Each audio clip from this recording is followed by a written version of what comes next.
Good morning, guys. It's January the 8th and this is the morning update from London Trading Group. So I'm going to start with Eurodollar. So I had a good day yesterday. We kind of closed back up at 109.30s area. If you can see on my 60-minute chart, I had this as a D on the top side. So this was a rally that we saw and actually hit the D to the pip. I also had this trend line in, this 60-minute trend line in. So if you'd have had that line in and you've had that D in, then that was pretty obvious that it was going to go there. So how would you have known to have played that yesterday? Well, we had this nice holding bar the day before yesterday, down at support, down at 107.20, which I think was kind of key. And as such, we then rallied off the back of that bar. So I think you could have played that. We're now at resistance, and I think this could come off from here. So I'd be looking to probably sell through 108, sort of 65, 60s area. I think you start to trend lower. However, it's very difficult to sell this off yesterday's candle. And as such, I'm just going to watch it, especially with non-farms, which I'll talk a little bit more about in a minute or two, coming out later. So should the top side be broken, I think the D's up at 110.10, and I've got a level at 109.70 and 110.25. So they're two other areas that I'll be looking for as well. Two interesting ones in Eurodollar.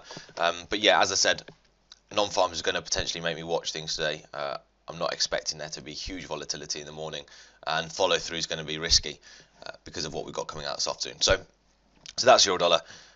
Cable. Cable's an interesting one. So we low test bar down at 145.10 area, and as such, today I expect this to kind of another potentially holding day bar.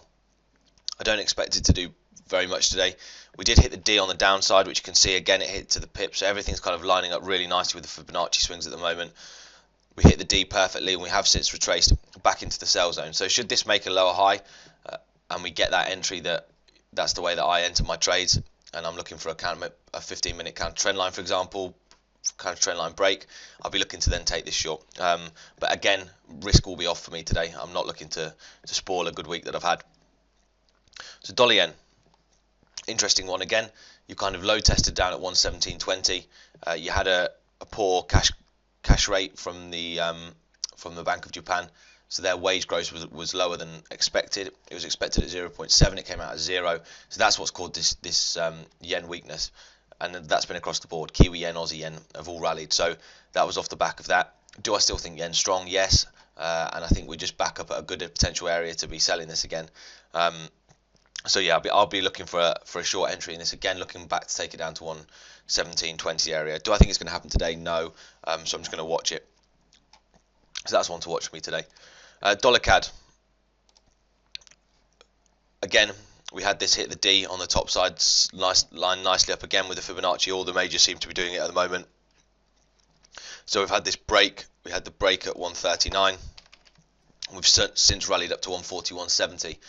Which was actually the D, and it hit to the pip. So dollar CAD was one that you could have called perfectly all the way up to 141.70. We certainly did in here, and as such now we've nearly pulled back to the 38, and that's that 140.40 level that I've been talking about previously.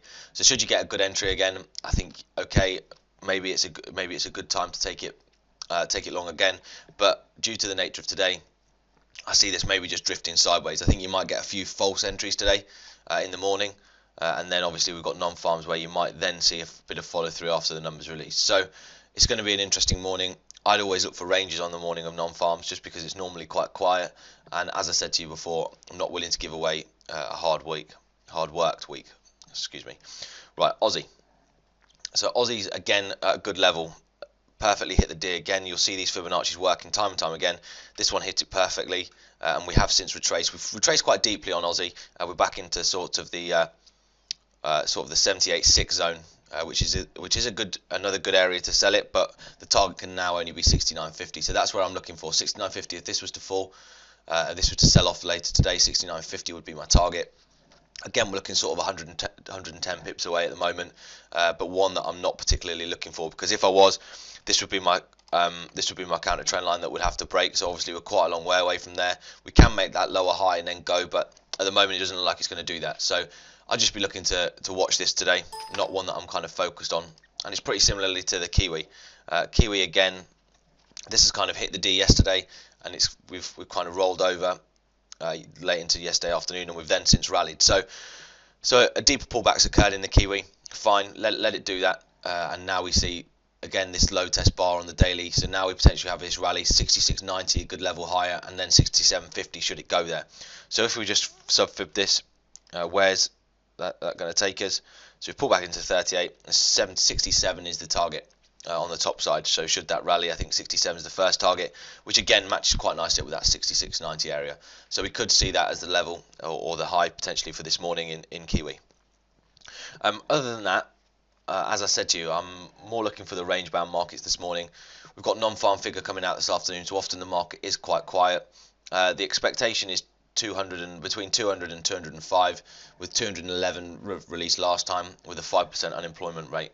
So anything kind of outside that bracket, at sort of 180 to 220, so kind of 10% either way. We're then looking for potentially a bigger move than expected. You can join us on our live virtual floor where we'll be going through about how we set up on our non-farm payrolls. You just need to follow the link in the tab below.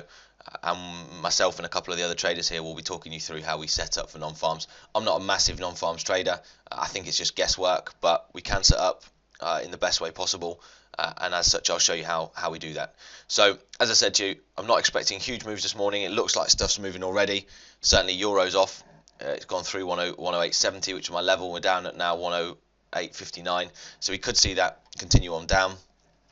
But it just seems at the moment like I'm going to tread carefully, certainly. So have a good day trading, and I hope to see you on the virtual floor.